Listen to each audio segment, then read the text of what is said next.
예, 2부. 예. 2부는 아니 근데 이렇게 막 시원하게 얘기하는 게 좋아. 내가 볼 때는 뭐 문제는 없죠. 지금 사실 그동안 공장이 주장했던 거에 비하면 뭐 이렇게 뭐 특별하게 센 것도 아니니까. 예. 이번 대선에 대해서 글을 쓰셨잖아요. 예. 1번이 김어준이고 민주당 1번 후보 김어준이고 2번은 이준석일 것이다. 근데 이제 뭐 술 마시지도 않는데 어쨌든 그게 상징적인 얘기잖아요. 민주당 상징이 아닙니다. 저는 그래요. 사실은 지금의 더불어민주당 당대표는 낮에 당대표는 송영길이지만 밤에 당대표는 김어준이잖아요. 그리고 항상 역사는 밤에 이루어지고. 예. 그러니까 사실은 지금 전 그래요. 요번에 이제 사실상 누가 이재명 경기도 지사든 이낙연 전 대표든 아니면 뭐 정세균 전 총리든 아니면 뭐 박용진 의원이든 간에 김동완 전 장관이든 간에 누가 여당의 대선 후보를 선출하는 간에 그 후보는 김어준이라는 플랫폼에 깔린 하나의 애플리케이션에 지나지 않습니다. 그래요. 전 그래요. 한마디로 김어준이 윈도우즈면은 후보는 위에 깔린 프로그램밖에 안 되는 거예요. 언제라도 설치 삭제가 가능한. 그만큼 이제 우리나라 정치가 그만큼 이제 무기력해졌다는 증거죠. 결국 그래요. 결국 아마 야당에서 유능한 선거기획자가 나온다면은 아마 그렇게 프레이밍을 할 겁니다. 어떻게 프레이밍 하냐? 기호 1번은 김어준이다. 왜냐면 사실은 전 그래요. 김어준 딴지일보 총수가 흔히 말하는 대깨문이나 문바대 제외하고서는 아주 극혐이잖아요. 극혐이잖아요. 극혐이죠. 극혐이죠. 왜냐면은 저는 그래요.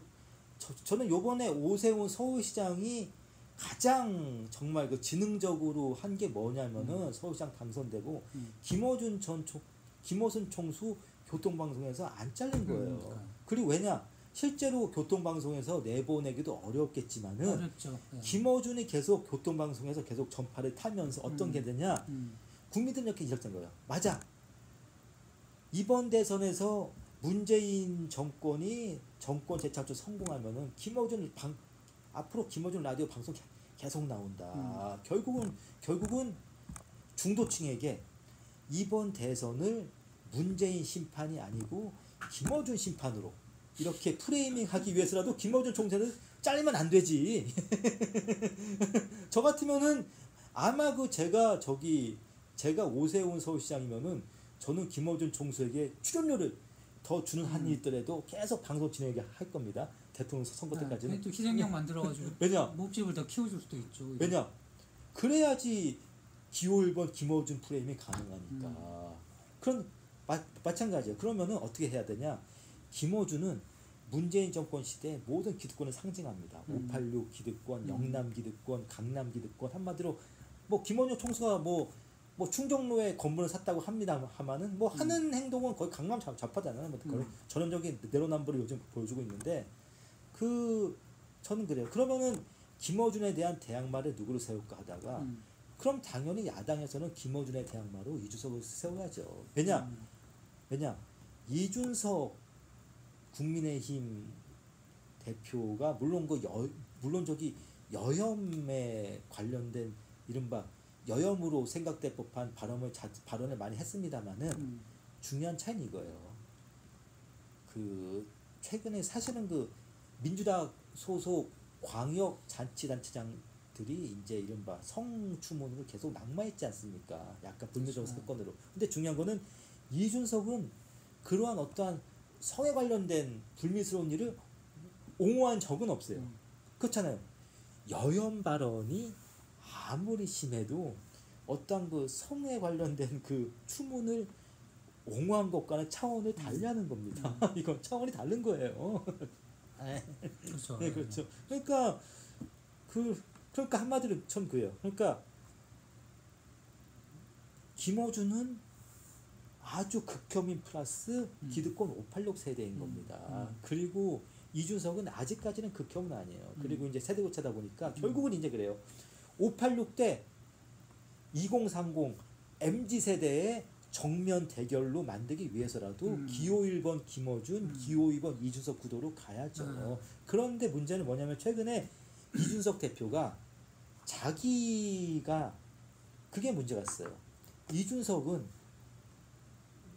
자기가 어떠한 그 플랫폼 역할을 해야 되는데 자꾸만 앱이 되려고 그러고 하더라고. 앱이.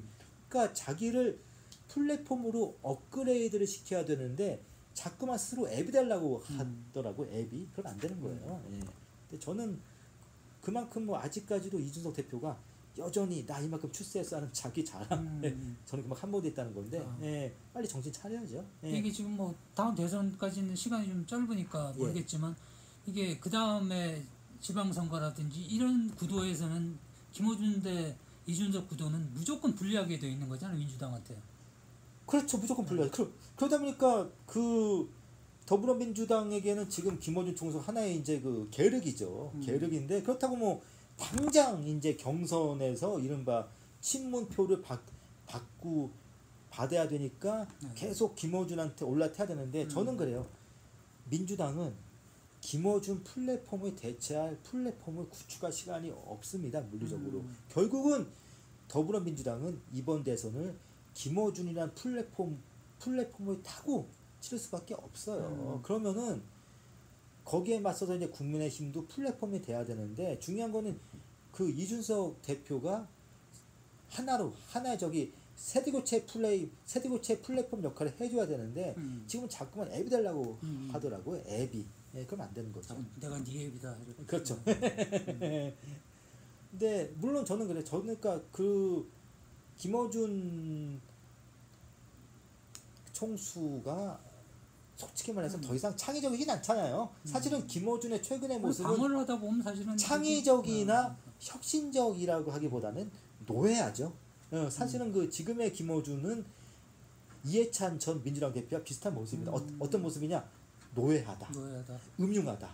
한마디로 이제 정조 때 나왔던 심한지 캐릭터죠. 뭐 한마디로 이제 노예한 캐릭터가 됐는데 더 이상 뭐 지금 옛날처럼 그렇게 스마트해 보이지 않아요. 더 이상 뭐 창의적이나 혁신적이지 대신에 뭐 저기 뭐냐 책에서도 이준석이 계속 이제 정치적인 역할을 하려면 이준석 세대를 배신하라 이렇게 그렇죠. 말씀한 것처럼 김어준도 어떻게 보면 자기의 그때 586의 어떤 그런 부분들 그런데 문제는 김어준 총수는 586을 배신할 수 없죠.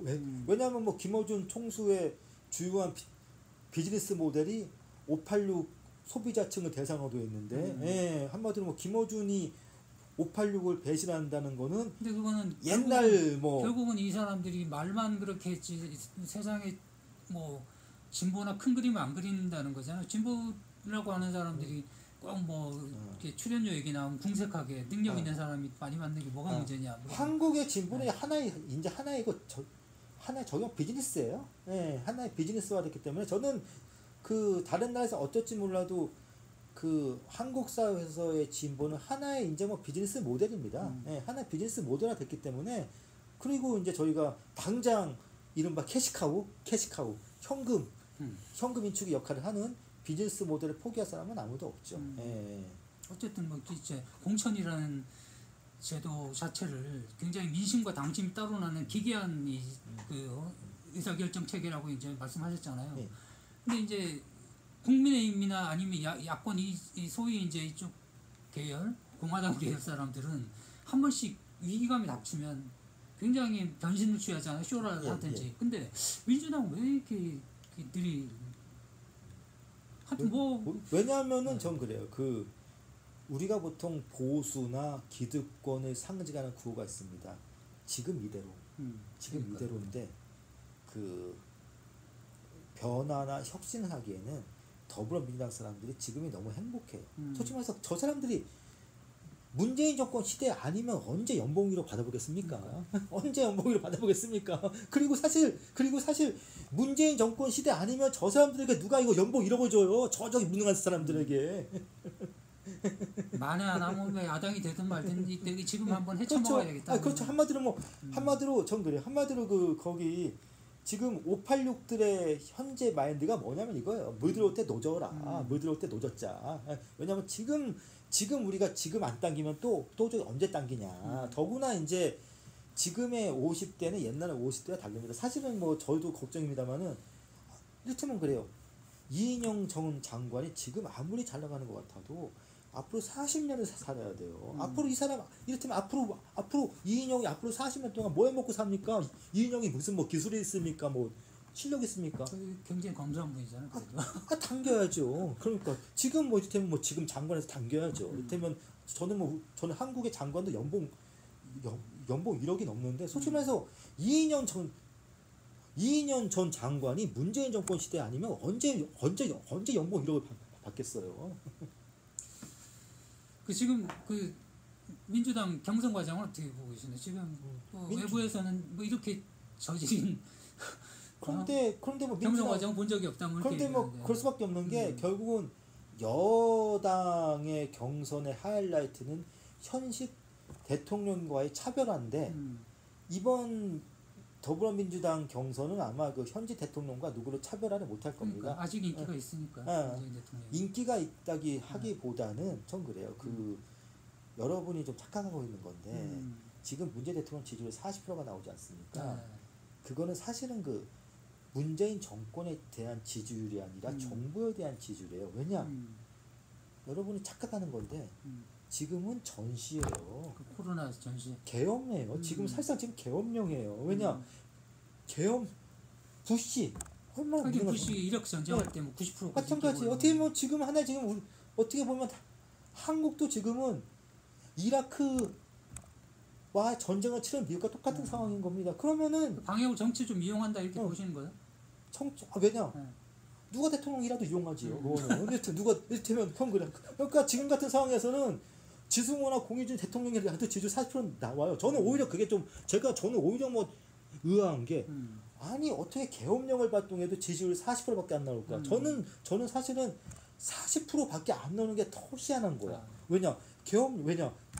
계엄령이 다른 게 아닙니다. 사람 못 모이게 하고 통행금지하면 그게 계엄령이에요. 사실 지금 통금이잖아요. 지금 계엄령이잖아요. 집회 및 결사의 자유가 그렇잖아요. 아니 어떻게 계엄령을 발동해도 지지율 40%밖에 안 나와. 그러니까.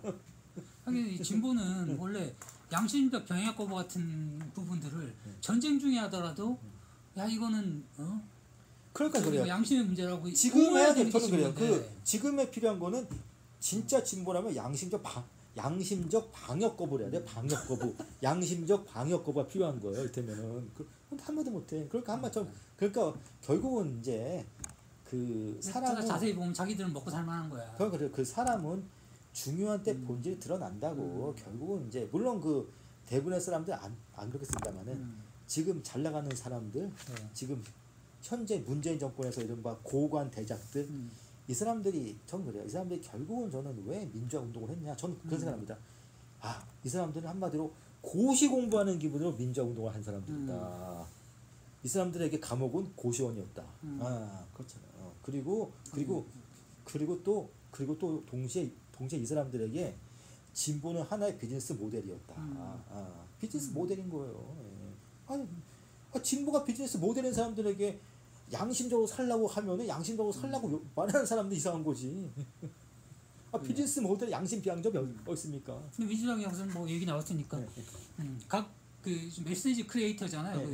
강남 좌파라는 말도 만들어내셨고 먹고 사니즘이라는 말도 이제 굉장히 섹시한 정치 용어도 만드셨는데 사실은 그걸로 굉장히 히트는 또 강준마 선생님이 그렇죠. 돈은 강조 많이 받았어. 사실은 제가 뭐 남 좋은 일 시켜주기로는 대한민국 상위 0.1% 아니겠습니까? 대선 후보들한테 각자 핸디캡이 있잖아요. 이재명 지사는 여러 가지 핸디캡이 사람들의 어떠한 잘못된 오해가 있는데 이재명 지사는 정치를 굉장히 편하게 하는 사람입니다. 전 그래요. 이재명이 지사가 나는 고생을 많이 한 정치인이다 말하는데 이재명 지사가 한 고생은 자연인 시절 범위를 국한하면은 이른바 사법시험 붙기 전에 한 고생이에요. 결국은 사법시험에 붙은 이재명 그리고 정치를 시작한 이후에 이재명은 고생한 적이 없어요. 힘든 적이 없어요. 그리고 전 그래요. 그리고 사람이 고생을 안 하고 힘든 경험을 못 하면은 위기 관리 능력이 떨어집니다. 사실은 흔히 말하는 뭐 김부선 사태, 해경문 사태, 그리고 흔히 말하는 뭐 백제 사태 이런 거다 충분히 컨트롤 가능한 데미지인데 여기서 왜 데미지 컨트롤이 안 됐냐? 이재명 경기지사가 정치인으로서 너무 편하게 꽃길만 걸어오다 보니까 막상 어려운 일이 생기면 어떻게 할 줄 모르는 거야. 한마디로 정거래. 한마디로 정치인으로서 이재명은 온실 속의 화초였어요. 그러니까 뭐 찬바람 잠깐 부니까 막 의외로 이제 이게 싸움을 잘한 게 아니고 이제 이게 어떻게 보면 이게 굉장히 위기 대처능력이 굉장히 떨어졌다라고. 왜냐? 이재명 지사는 굉장히 정치인으로서 편하게 정치해왔다니까. 꽃길만 걸어왔다니까. 왜냐? 2010년 이후에 성남은 민주당이라면 막대기를 꽂아놔도 당선이 되는데요. 그리고 어쨌든 뭐 김부선 그러다 보니까 뭐 은수미라는 막대기도 당선됐잖아요. 김부선 씨가 계속 지금 의혹을 제기하고 있는데 그게 뭐 영향을 좀 줄 수 있다. 이거는 뭐 아무래도 영향을 좀 이렇게 계속 지속적으로 뭐 떠들어대는 거는 불리할 수밖에 없잖아요. 그 얘기가 썩 좋은 건 아니죠. 그리고 그러다 보니까 그 김부선 사태로 말미암아서 그 이재명 지사가 이른바 그 윤석열 총장의 줄리 사태에 대해서 공격을 못해요. 하다 보니까 뭐 둘이 흔히 말하는 동병상련의 심정이 돼버려가지고 그러니까 아마 참 재밌는 게 그래서 지난번에 이른바 줄리 벽화 소동 당시에 더불어민주당 대선 후보 중에서 이재명 지사가 윤석열 전 총장을 가장 공격을 안 했죠. 그리고 저는 제가 비록 이재명 전 지사를 이렇게 지지는 안 하는 입장입니다만은 저는 뭐 김부선 그 이른바 파동 때문에 저는 그 큰 데미지가 있을 거라고 보진 않아요. 예, 아마 저는 데미지는 다른 데서 오는 거라고 보는데 이를테면 뭐 백제 발언 같은 거죠. 왜냐하면 저도 그 부분 사실 좀 왜곡된. 아니 저는 그래요. 이거 왜곡 안 왜곡을 떠나가지고 전혀 쓸데없는 얘기예요. 저는 그 얘기 왜 하는지 몰라. 저는 그 순간 어떤 느낌을 받았냐. 저는 백제 발언을 했을 백제라고 했던 거 아니에요? 백제인데 전 그래요. 그 저희가 이제 그 백제 발언이 나왔을 때 그때 시점이 어떤 시점이었냐면은 이른바 그 여야 양자 대결 여론조사에서 이재명이 처음으로 윤석열한테 이긴다는 조사가 나왔을 시점이었어요. 전 그래서 어떤 생각이 들냐면 그 순간 백제 발언을 했을 때 이재명은 그때 심리 상태는 어떤 심리 상태냐? 1998년 프랑스 월드컵에서 멕시코전에서 선취점을 올린 하석주와 같은 멘탈이었던 것 같다. 하나 주고 하나 넣고 석점 주다니 하석주. 왜냐면 이게 전 그래요. 그때 하석주 선수가 왜 흥분했냐면은 이분이 원래 수비수예요. 그렇죠. 공격수가 아닌 거예요. 그러다 보니까 골니까 흥분한 것처럼 그러니까 한마디로 이재명 지사도 자기가 양자택일에서 윤석열 이긴다는 결과 듣고 너무 그냥 한마디로 아들내 날리에 과다 분비된 거야. 그러다 보니까 하석주의 백태클만큼이나 하지 않아야 될 발언을 해버린 거예요. 왜냐면 저는 그 얘기 왜 했는지 몰라 지금까지도 백제 얘기를. 왜냐면 그건 누가 뭐 기자가 그건 진짜 뭐 기자가 저기 뭐 묻지라는 건데. 그러게요. 그 이낙연 지금 전 총리의 지금 선거 전략은 지금 어떻게 보면 자기가 지금 불리하기 때문에 저는 그래 이게 공세를 취해야 된다라고 생각하는 것 같은데 2등 주자가 해야 되는 이겁니다. 죽기 아니면 까무러치기예요. 죽기 아니면 한마디로 뭐 2판 4판인데 어차피 지는 거니까 2판 4판인데 여전히 점잖으신 것 같더라고. 그런데 전 그래. 그리고 이재명 지사 같은 경우는 나이를 봤을 때 차기를 도모할 수 있습니다만은 이낙연 전 대표는 요번에 안 되면은 차기가 없어요. 나이가 좀 있으시기 때문에. 그래서 저는 그래요. 저는 그래서 이분이 거의 뭐 하시는 거 보면은 이상하게 저는 그래요. 저희가 결국은 이제 그 2등 주자가 해야 되는 한마디 이겁니다. 2판 4판이에요. 그렇지 않습니까? 뭐 잘못된 전략 구사에서 뭐 2등 되나 3등 되나 4등 되나 안 되면 똑같으니까. 과감하게 해야죠. 그럼 뭐 당연히 저기는 그건 뭐 은메달도 못 따는 거니까 그렇죠. 은메달 의미가 없으니까. 예. 의미 없죠. 그럼 뭐 친문은 어떻게 움직일 거라고 생각하세요? 어쨌든 지금 뭐 이재명과 반대쪽에서 친문들을 결집시켜가지고 어쨌든 뭐 그 자기네들이 친문들은 뭐 저는 그래요. 일단은 그냥 아마추어 친문들은 문재인 대통령을 지켜야겠다는 어떠한 그러한 감정에서 움직이겠지만은 프로 친문들 한마디로 직업이 친문인 사람들, 직업이 친문인 사람들 있잖아요. 직업이 친문인 사람들은 그런 분들은 또 다른 직업을 찾아가겠죠. 그런 분들은 이제 자기에게 전문용어로 기회주의자라고 하는 거죠. 자기에게 이제 연봉 1억을 보장해 줄 수 있는 연봉 1억짜리 뭐 공기업 감사 같은 자리를 보장해 줄 수 있는 분이 찾아가겠죠. 한마디로 뭐 저기 뭐 이길 것 같은 사람한테 붙겠죠. 그런데 중요한 건 아직도 누가 이긴다는 확실한 보장은 없으니까. 그렇기 때문에 다 각자 동상이몽인 것 같아요. 그렇죠. 그러니까 이제 뭐 정세균 전 총리도 또 꿈을 꾸고 있는 거 같고. 그러니까 제가 일부에서 말씀드린 것처럼 한국 정치를 저는 말하면 죽으면 저는 이거라 봐요. 저는 지역주의도 아니고 저는 뭐 진영론도 아니고 이거다. 공기업 감사다. 공기업 감사. 아무튼 공기업 감사 한번 해보려고 인간들이 뭐 해야 할 일 하지 말아야 할 일이 정말 막 하다 보니까 그냥 막 돈을 주면서도 눈치를 보는 일이잖아요. 일을 해야 되는 일이 아니고 그렇죠. 그냥 그러니까 저는 그래 한마디로 이제 공기업 딱 어떻게 보면 이분들은 공기업 감사 되기 전까지만 열심히 활동합니다. 공기업 감사 되면 이제 조용해져요. 왜냐 솔직히 말해서 그분들이 객관적인 그 능력에서 연봉 1억 벌 수 있는 사람들은 아니잖아요. 그 김세현 전 의원하고 박용진 의원하고 그 우석훈 박사가 책도 내셨잖아요. 리셋코리아. 그때 이제 그때 뭐 지금 어떻게 세대 교체 얘기 나오고 이러면서 그 부분에서 좀 이 상황을 박용진 의원이 유리하게 가져갈 수도 있을 법한데 좀 그렇지 못한 것 같아요. 그런데 박용진 근데 뭐 저기 세대 교체 이야기가 정말 씨알도 먹히지 않는 데가 더불어민주당이니까. 나 아마 어떻게 보면 박용진 의원이 아마 국민의힘에 있었으면은 훨씬 그 탄력을 받았겠지만은 키워줬겠지 뭐. 더불어민주당은 세대 교체 얘기를 하는 순간 거의 뭐 토착액으로 매도당하는 듯합니다. 저는 그래요. 한마디로 더불어민주당이 절대 한마디로 더불어민주당이 어떤 정당이냐? 이재용 가석방을 시켜도 세대 교체는 절대 안 되는 정당이기 때문에 절대 불안한 정당이기 때문에 박용진 의원께서 뭐 이렇게 박용진 의원이 고전할 수밖에 없죠. 국민의 말씀하세요.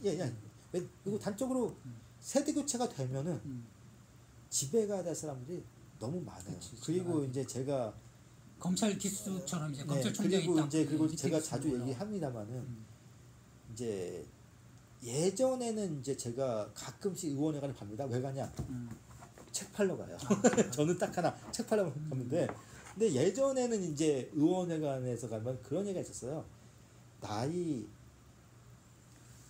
저기 40 넘어서도 여전히 자기 뺏지도 않으면서 의원회관에 붙어 있으면 도둑놈이 다 있는데 요즘에는 뭐 국회의원회관은 물론이고 뭐 지방자치단체장 비서실을 가도 뭐 거의 뭐 나이 50, 60 같은 분들 수두룩해요. 스텝으로 참모진으로. 제가 그래서 한 번은 물어봤어요. 제가 아는 분에게 형 이제 그만 좀 뭐 집에 가셔야 될 때 아닙니까? 대놓고 말하니까 그 선배분이 그런 말씀 하시더라고요. 우리 애 아직 해외 연수 중이다. 그래서 제가 형 앞으로 더 열심히 하셔야겠네요. 왜냐하면은 지금 뭐 솔직히 말해서 저는 그건 이해해요. 왜냐하면 지금 현재 더불어민주당에 있는 586대 나이 드신 분들이 그분들도 좀 뭐 쉬고 싶죠. 쉬고 싶은데 그분들도 보면 아직까지도 애들이 뭐 해외 연수 중이고 대학 다니고 뭐 어디 취업 준비고 그런 분들이야. 그러다 보니까 이분들이 참 그래. 이게 한국 사회가 참 이게 참 비극인 게 이를테면은 우리가 흔히 말하는 구태 기득권으로 욕먹는 586 세대를 보면은 집에 돈 버는 사람이 그 사람밖에 없어. 진짜. 그게 한마디로 아버지가 저는 그러다 보니까 각자 뭐 아빠 찬스, 엄마 찬스 쓰려고도 하고 저는 사실 586 이른바 운동권 586 엘리트들이 이렇게 아빠 찬스, 엄마 찬스를 많이 쓸 수밖에 없냐면은 그만큼 취직이 안 돼요. 음. 예, 그렇잖아요. 이제 뭐 한마디로 아버지가 아주 유명한 진보의 네임드인 자녀도 취업이 안 돼. 그러니까 짠하니 또 그거를 그냥 또 뭐 스테이크를 만들어 주셔서라도 이렇게 일자리 마련해 줘야 되고. 그런 의미에서는 사실은 그 저는 이른바 그 아빠 찬스, 엄마 찬스에서 제가 아직은 자유로워요. 왜냐면 저의 애가 이제 겨우 뭐 7살이다 보니까 그러니까 저도 솔직히 말해서 저도 그런 생각을 합니다. 내가 정말 힘 있는 사람이고 우리 애가 지금 뭐 7살의 유치원생이 아니라 27살의 취업 준비생이라면은 나도 아빠 찬스 애를 위해서 쓰지 않았을까 하는 그런 저도 그런 자괴감이 해준 게 있어요. 뭐 있어? 네, 그렇죠. 그러면 알았어, 아빠가 내 친구한테 전화로 할게. 그럴 수 있죠. 그러니까 한국 사회 비극이죠. 이게.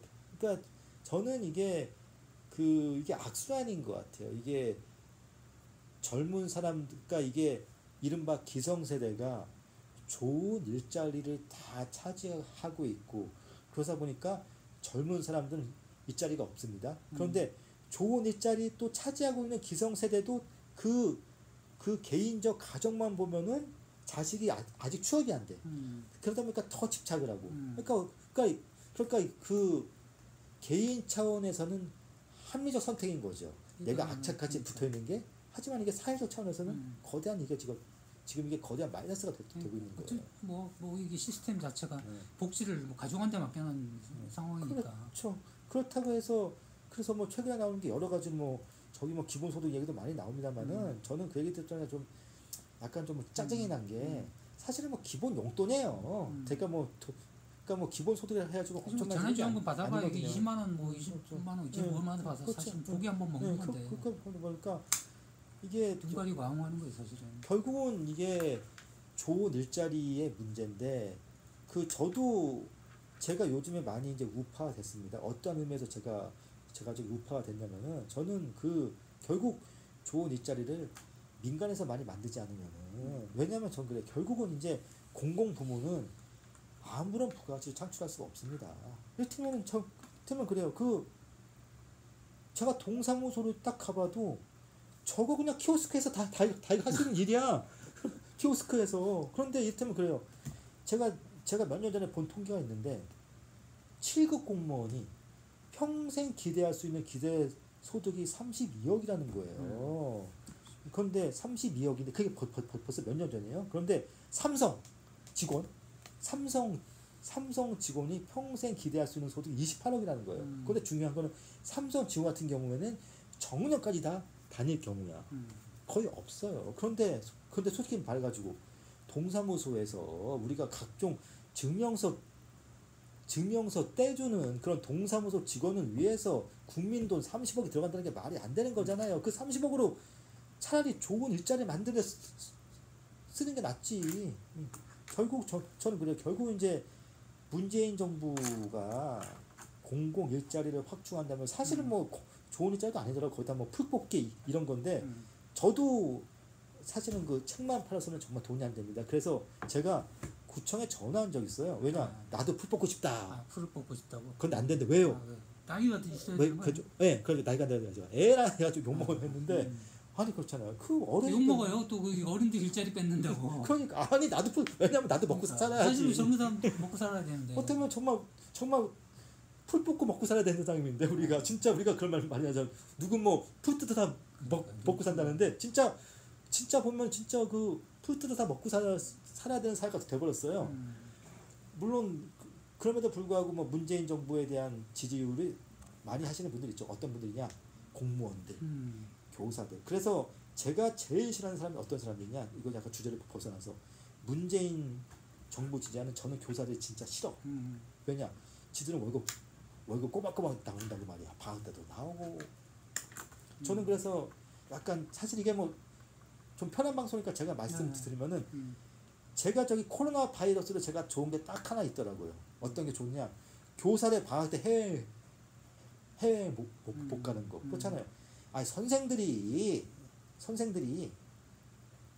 솔직히 말해서 교사들 월급 다 나라 세금을 주는 거잖아요. 공립사립 그 나라 세금으로 돈 번 사람들은 그 돈 벌면 그걸 나라 안에서 써야지. 저는 그래서 제일 짜증 나는 게 뭐였냐면은 젊은 공무원들, 제가 특히 이런 발언 하면 정말 여연명을 욕먹겠습니다만은 미혼 여교사들 인스타그램에서 해외여행 자랑하는 거 진짜 욕 나오더라고. 왜냐, 초등학교 교사들 지금 굉장히 좋은 직업이에요. 그런데 말씀드렸잖아요. 초등학교 초등학교 교사 하나 먹어 살려고 그 학부모들 지금 허리가 휩니다. 그런 거 알면은 선생님 방학 때 해외여행 가면 안 되지. 좀 가더라도 좀 자랑을 하지 말아야. 자랑하지 말아야지. 이준석 대표처럼. 네, 그렇죠. 네.